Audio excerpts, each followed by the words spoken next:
হে মোক ন্যায় লাগে বুলি মই যদি ৱালত মাথা মাৰি দিওঁ অথচ ন্যায়ৰ কাৰণে মই কোনো কাম কৰা নাই, কিবা কাম আছে নেকি কওক? গতিকে হিমন্ত বিশ্ব শৰ্মা হ'ল তেনেকুৱা ধৰণৰ এজন মুখ্যমন্ত্ৰী যিজনে জুবিন গাৰ্গৰ মৃত্যুটোক লৈ গোটেই জীৱনত খেলা কৰিছে, ৰাজনীতি কৰিছে।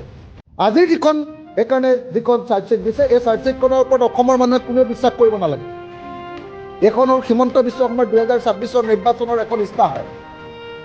এইখনত 26 যাতে খেদা নাখায় গাঁৱৰ পৰা, যেনেকৈ কা আন্দোলনৰ সময়ত খেদা খাব খুজিছিলে, ঠিক তেনেকৈ এই জুবিন গাৰ্গৰ মৃত্যুৰ কাৰণে যাতে খেদা নাখায় তাৰ কাৰণে বনোৱা এখন কি ক'ব মিথ বা কল্পকাহিনী বা সাধু কথাৰ এখন কাহিনী এখন আজি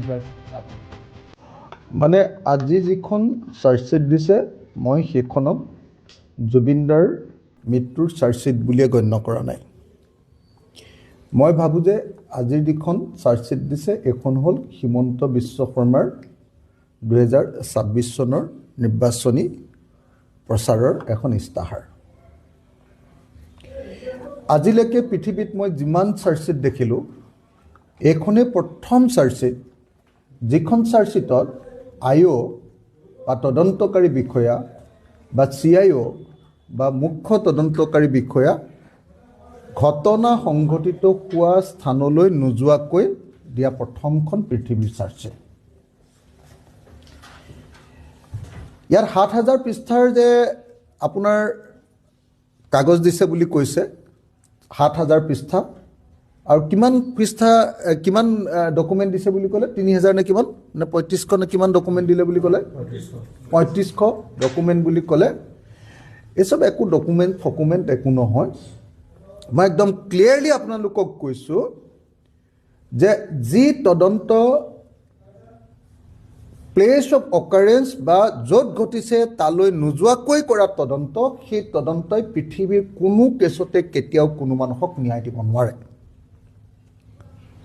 জুবিনদাৰ মৃত্যু ঘটিছে ছিংগাপুৰত, তদন্ত কৰিছে দিছপুৰত। জুবিনদা যিখন সাগৰৰ পানীত ডুবি ঢুকালে সেই সাগৰৰ পানীটোপাও চাবলৈ যোৱা নাই এতিয়ালৈকে IOয়ে। তাৰপিছত যদি হিমন্ত বিশ্ব শৰ্মাই কয় যে মই এখন বৰ সাংঘাতিক চাৰ্জশ্বিট দিছোঁ, তেতিয়াহ'লে মই ক'ম যে তেনেকুৱা চাৰ্জশ্বিট মই 1 ছেকেণ্ডত ডাষ্টবিনলৈ দলিয়াই পেলাম। মই বাৰম্বাৰ কৈ আছিলোঁ যে ঠিক আছে, ফাৰ্ষ্ট পেজৰ চাৰ্জশ্বিট এখন দি দিয়া, ইয়াত তোমালোকে মটিভৰ ওপৰত চাৰ্জশ্বিটখন দি আছা যে কিয় হত্যাকাণ্ড হ'ল বুলি আগতে তোমালোকে নিজে ঠিক কৰি ল'লা যে হত্যাকাণ্ড হৈছে বুলি আমি দি দিম, আৰু কিয় হত্যাকাণ্ড হ'ল বুলি তোমালোকে পইচাৰ কেলেংকাৰী এটা বনাই ধুনীয়াকৈ তোমালোকে ঠিক আছে পইচাৰ কেলেংকাৰী হ'বও পাৰে তেনেকুৱা এটা তোমালোকে ডকুমেণ্ট বনাই ইয়াত দি দিছা।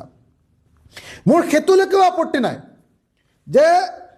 যে কি কাৰণে হত্যাকাণ্ড হ'ল তাৰ মটিভটোৰ ওপৰত এখন চাৰ্জশ্বিট দিয়ক, কিন্তু হত্যাকাণ্ডটো কেনেকৈ সংঘটিত হ'ল, কোনে মাৰিলে, তাৰ কি পৰিস্থিতি, তাৰ ওপৰত যদি ষ্টেটমেণ্ট নাথাকে, তাৰ ওপৰত যদি এভিডেন্স তথ্য নাথাকে, আৰু তাৰ ওপৰত যদি ডকুমেণ্ট নাথাকে দলিল, তেতিয়াহ'লে সেই তদন্ত এটা শূন্য তদন্ত, শূন্যত গদা ঘূৰোৱা এটা তদন্তৰ বাহিৰে আন একো নহয়। গতিকে CID বা SITয়ে যোৱা 88টা দিন নহয়, কেইটা দিন, 84টা দিনত অকল শূন্যত গদা ঘূৰালে। ইয়াক কয় শূন্যত গদা ঘূৰোৱা বুলি অসমীয়াত কয়। শূন্যত গদা ঘূৰালে, একবাৰৰ কাৰণেও তেওঁলোকে প্লেচ অফ অকাৰেঞ্চ বা য'ত ঘটনা ঘটিছে তাত গৈ তদন্ত কৰিবৰ কাৰণে কোনো ব্যৱস্থা নল'লে। নাম্বাৰ 1। নাম্বাৰ 2, মই বাৰম্বাৰ কৈ আছোঁ যে ভাৰতবৰ্ষৰ BNSS 2023-এ 112 নম্বৰ যিটো ধাৰা তাত স্পষ্টকৈ কৈ দিছে যে বিদেশত ঘটনা ঘটিলে আমি নিশ্চিতভাৱে কোৰ্টৰ জৰিয়তে লেটাৰ্ছ ৰেগুলেটৰী পঠিয়াইহে কেৱল তদন্ত কৰিব পাৰিম আৰু তথ্য আনিব লাগিব। হিমন্ত বিশ্ব শৰ্মাই মোক উত্তৰ দিলে বিধানসভাত, বোলে নহয় আমি MLATৰ জৰিয়তে আনিলেও হৈ যাব। কিন্তু চেন্নাই কোৰ্টে স্পষ্টকৈ কৈ থৈছে যে MLATৰ জৰিয়তে আনিলে নহ'ব, MLAT থাকিলে বস্তু আনিব পাৰিব, কিন্তু সেইটো আনিব লাগিব কোৰ্টৰ জৰিয়তে। এতিয়ালৈকে ছিংগাপুৰৰ পৰা তেওঁ কৈছে যে নাই আমি ছিংগাপুৰৰ পৰা গভৰ্ণমেণ্টৰ পৰা অনা তথ্যৰ জৰিয়তে আমি এইটো প্ৰমাণ কৰি দিম। আৰে ছিংগাপুৰ গভৰ্ণমেণ্টে কৈছে যে জুবিন গাৰ্গৰ মৃত্যুটো হত্যাকাণ্ড নহয়। ছিংগাপুৰ গভৰ্ণমেণ্টে কৈছে যে জুবিন গাৰ্গৰ মৃত্যুত কোনো ধৰণৰ ফাউল প্লে নাই, কোনো ধৰণৰ বেমেজালি, কোনো ধৰণৰ কেলেংকাৰী নাই, সেইটো এটা স্বাভাৱিক মৃত্যু। আৰু তাৰ পাছত কৈছে যে ছিংগাপুৰৰ তথ্য আনি, ছিংগাপুৰ চৰকাৰে দিয়া তথ্য দি, ছিংগাপুৰ চৰকাৰে দিয়া এভিডেঞ্চ দি আমি এইটো হত্যাকাণ্ড বুলি প্ৰমাণিত কৰিম। ইয়াতকৈ আৰু আভুৱা ভৰাৰ ঘটনা কেতিয়াবা ঘটনা ঘটিছে?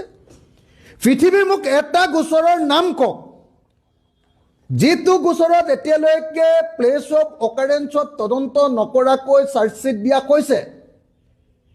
এইটোৱে অসমৰ জুবিন গাৰ্গৰ কেছটোৱে একমাত্ৰ পৃথিৱীৰ ঘটনা য'ত চাৰ্জশ্বিট দিয়া হৈছে অথচ IO আৰু CIO এতিয়ালৈকে ঘটনাস্থলীলৈ যোৱা নাই।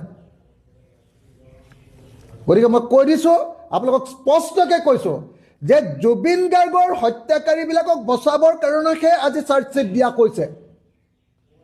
জুবিন গাৰ্গৰ হত্যাকাৰীক ফাঁচি দিবৰ কাৰণে বা জুবিন গাৰ্গৰ হত্যাকাৰীক যাৱজ্জীৱন কাৰাদণ্ড দিবৰ কাৰণে আজি চাৰ্জশ্বিট দিয়া হোৱা নাই। সেইকাৰণে মই বাৰম্বাৰ কৈছোঁ যে এই চাৰ্জশ্বিট জুবিন গাৰ্গৰ হত্যাকাৰীক ধৰিবৰ কাৰণে চাৰ্জশ্বিট নহয়, এই চাৰ্জশ্বিট হ'ল হিমন্ত বিশ্ব শৰ্মাই 2026 চনৰ নিৰ্বাচনত যাতে গাঁৱৰ পৰা খেদা নাখায়, বিজেপিয়ে যাতে গাঁওবিলাকৰ পৰা খেদা নাখায়। জুবিন গাৰ্গ আমাৰ আটাইতকৈ জনপ্ৰিয় শিল্পীজনক তেওঁলোকৰ দিনত হত্যা কৰালে, মাৰালে, বিজেপি চৰকাৰৰ দিনত মাৰালে। আৰু মৰোৱাৰ পাছত এতিয়া তেওঁলোকে তদন্ত নকৰে। সেই কথাটোৰ কাৰণে যাতে 26 চনৰ নিৰ্বাচনত হিমন্ত বিশ্ব গ'লে যাতে গাঁওবিলাকৰ পৰা খেদি নিদিয়ে, তাৰ কাৰণে মিছাকৈ এখন চাৰ্জশ্বিট তৈয়াৰ কৰিছে। ভুৱা 2 নম্বৰী চাৰ্জশ্বিট। মই সেইকাৰণে বাৰম্বাৰ কৈছিলোঁ যে এখন চাৰ্জশ্বিট নাম্বাৰ পাৰ্ট 1 হ'লে মানে হৈ যাব, তেতিয়াহ'লে পাৰ্ট 2, পাৰ্ট 3 বেলেগ বেলেগ একদম অৰিজিনেল বস্তুবিলাক দি দিব পাৰিব।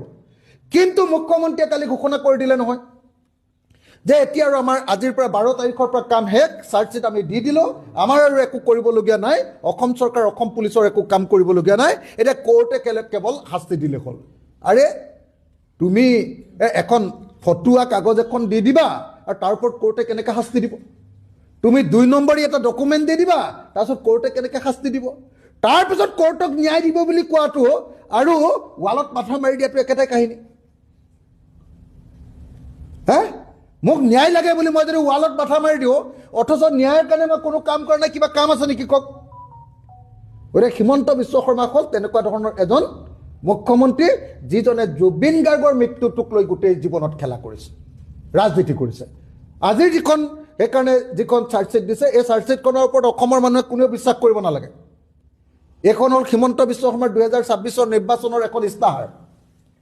এইখনত 26ত যাতে খেদা নাখায় গাঁৱৰ পৰা, যেনেকৈ কা আন্দোলনৰ সময়ত খেদা খাব খুজিছিলে, ঠিক তেনেকৈ এই জুবিন গাৰ্গৰ মৃত্যুৰ কাৰণে যাতে খেদা নাখায় তাৰ কাৰণে বনোৱা এখন কি ক'ব মিথ বা কল্পকাহিনী বা সাধু কথাৰ এখন কাহিনী হ'ল আজি দিয়াৰ চাৰ্জশ্বিটখন।